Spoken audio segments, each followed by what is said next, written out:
Halo guys, selamat datang di YouTube MIFX. Hari ini kita akan ngebahas pilihan produk trading forex. Nah Pak Dwi, berkat video minggu lalu nih Pak, aku jadi makin yakin untuk mulai trading forex. Cuma pas aku mau terjun nih Pak, aku ngeliat pilihan produknya tuh banyak banget. Jadi aku bingung nih, dan kepikiran juga jadinya. Sebenarnya pilihan produk itu penting nggak sih? Penting sekali. Kan untuk mengenal karakter dari produk, kemudian juga mengenal karakter kamunya sebagai trader, itu harus klop. Kalau klop, nyaman, itu enak kita tradingnya. Bener juga kalau aku asal pilih gitu Pak, ugal-ugalan ya, jadinya nanti bisa bingung, kaget, dan mau belajar juga jadi susah. Iya, buyar semua gitu. Mungkin langsung aja nih Pak, kan pilihan produk di forex itu banyak banget. Banyak. Apa aja sih Pak?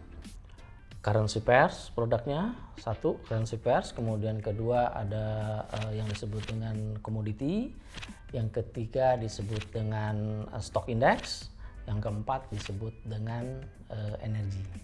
Wah, kayaknya lebih seru kalau kita bahas satu-satu nih Pak. Ya, boleh. Mungkin dari currency pairs dulu Pak. Currency pairs itu apa sih gitu kan? Currency pairs berarti kan pasangan. Ya, kamu juga perlu pasangan kan? Perlu Pak. Perlu. Mata uang itu mempunyai nilai kalau dia berpasangan. Namanya currency pairs. Contoh euro US dollar. Berarti euro berpasangan dengan US dollar. Ya kan? Pembacanya gimana sih? Bacanya gimana? Bacanya gimana? Aku nggak ngerti Pak. Ya, euro US dollar. Yang menjadi sebelah kiri biasa disebut dengan basis currency. Yang sebelah kanan disebut dengan quote currency atau counter currency. Jadi base dan counter. Base dan counter. Base biasanya disebut dengan angka 1. Yang counter baru disebut dengan angka yang running, harga yang sedang bergerak. Contoh euro US dollar. Untuk membeli 1 euro saat ini contohnya ya bernilai 1.09000 gitu misalnya. Nah itu. Jadi base-nya itu adalah euro terhadap US dollar. Oke, tapi currency pairs itu artinya udah Pak, sesimpel itu aja? Iya, currency pairs. Nah, sebetulnya kalau kita berbicara dengan currency pairs selanjutnya, macam-macam nih currency pair-nya. Ada yang disebut dengan major currency, ada yang disebut dengan cross currency, ada yang disebut dengan exotic currency. Oke, balik lagi nih, kita pecah satu-satu Pak. Oke, major currency juga dipecah loh. Ada yang disebut dengan direct currency, ada yang disebut dengan indirect currency. Direct currency tadi euro dollar, Euro USD. kemudian AUD USD, Aussie USD. Oke. Kemudian ada yang disebut dengan pound sterling USD, GBP USD. Contohnya itu.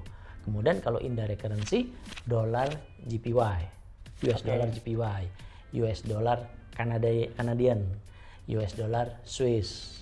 Nah, ada bedanya nggak tuh? Aku notice kayaknya yang satu USD-nya di depan, yang satu di belakang Pak. Betul. Kalau USD-nya di belakang itu direct currency. USD-nya di depan menjadi base, itu namanya indirect currency. Oke, kalau direct itu artinya USD-nya sebagai counter, indirect itu USD-nya sebagai base. Iya. Kalau cross, itu kayak gimana Pak? Kalau cross itu nggak ada hubungannya, yang tidak ada hubungannya langsung dengan US dollar. Contoh, euro pound sterling. Oke, nggak ada USD-nya. Nggak ada USD-nya. Euro yen, nggak ada USD-nya. Ya kan? Itu masuknya dalam kategori cross pairs. Iya, Aussie yen nggak ada, itu cross pairs. Nah, yang lucu Pak tadi namanya, eksotik apaan tuh Pak? Exotic Biasanya pairs. exotic currency itu mengidentifikasi mata uang untuk negara-negara berkembang. Oke.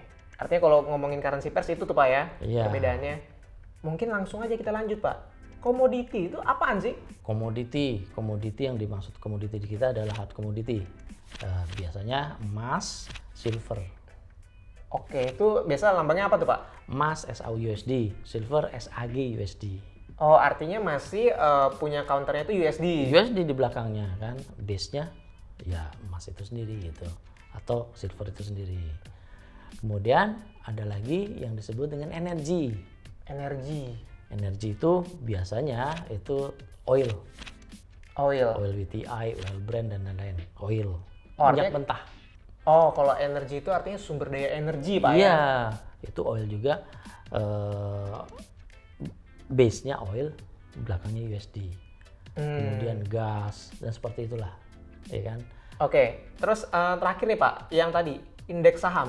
Indeks saham yang kita transaksikan biasanya itu indeks saham luar negeri. Indeks saham Amerika, indeks saham Asia. Indeks saham Amerika dibagi lagi.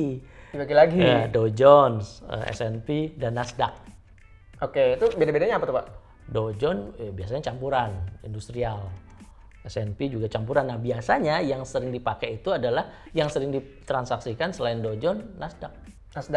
Saham teknologi sekarang lagi tren nih. Oke. Saham-saham teknologi itu di dalam Nasdaq. Itu kan Amerika tuh Pak, tapi Asia juga ada ya? Asia ada. Asia yang terkenal itu Nikkei untuk Jepang. 225 saham digabung. Oke, 225 saham ya Pak ya? Iya, saham-saham itu digabung menjadi unggulan, kemudian bisa ditransaksikan. Itu indeks saham tadi. Oke. Di Asia kan saya baru cerita yang di Jepang. Kemudian kalau di Hong Kong Hang Seng. Kalau di Korea Kospi. Oke, artinya beda-beda tuh Pak ya? Beda, seperti itu. Mungkin aku udah dapat gambaran kan Pak, currency pairs itu seperti apa, komoditi seperti apa, energi indeks saham itu seperti apa, aku udah mulai dapat gambaran. Cuma jadi kepikiran nih, yang rekomendasi nih buat kayak teman-teman dan aku nih yang masih pemula tuh apa sih?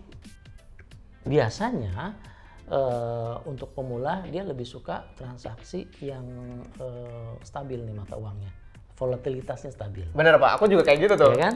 Apa itu? Euro US dollar.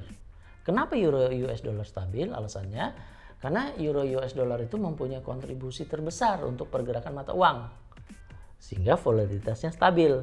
Oke. Gitu. Jadi itu lebih gampang untuk belajar transaksinya untuk Euro US dollar. Gitu. Oke, kan banyak banget nih Pak pilihan produknya ya. Aku kalau dibahas juga kita nggak mungkin bisa semua kan, pusing. Perlu nggak sih Pak aku pelajari semuanya? Untuk pemula, fokus satu dulu menurut saya. Fokus dulu produknya, fokus, kemudian strategi fokus, karena di situ kita kan mempelajari karakter tentang produk. Karakter tentang strategi yang kita pakai, karakter terhadap kamunya sebagai trader. Harus sesuai gitu, harus klop. Biar kamu nyaman untuk transaksi. Jadi faktor psikologi itu terbangun gitu. Jadi semua saling terhubung ya Pak. Ada apa namanya? Produk karakteristiknya seperti apa, karakteristik aku sendiri seperti apa, baru nanti nyambung ke strateginya seperti apa. Iya, baru setelah itu kamu kuasai, kamu bisa beranjak ke produk yang lain. Mulai belajar yang lain tuh Pak ya. Tapi bagi saya ya fokus satu dulu aja gitu. Supaya menghasilkan dulu gimana cara yang satu ini gitu. Nah mungkin buat teman-teman di rumah nih, setelah dengar saran Pak Dwi, emang paling betul tuh belajar dari satu produk dulu. Mungkin bisa mulai trading demo dulu nih, coba deh pakai aplikasi MIFX. Nanti kalian bisa dapetin dana virtual sebesar 10.000 US dollar. Link downloadnya ada di kolom deskripsi. Oke Pak, pembahasan hari ini singkat, padat, dan menarik nih Pak. Aku akan cobain saran-saran dari Pak Dwi. Mungkin kita bahas lagi nih. Yang pertanyaan aku berikutnya Pak, soal istilah trading forex. Kan banyak banget tuh Pak. Banyak banget. Mungkin kita kupas semua nih satu-satu di episode berikutnya Pak. Waduh, banyak banget tuh ya. Banyak banget. Sebetulnya kalau kita berjalan itu hafal dengan sendirinya. Iya, balik lagi Pak, belajarnya itu ya Pak ya. Tak kenal maka tak sayang. Tak kenal maka tak Kenali sayang. dulu. Kenali dulu. Oke, mungkin sekian dari kita hari ini. Sampai jumpa dari Albert. Saya Dwi. Dadah. Bye.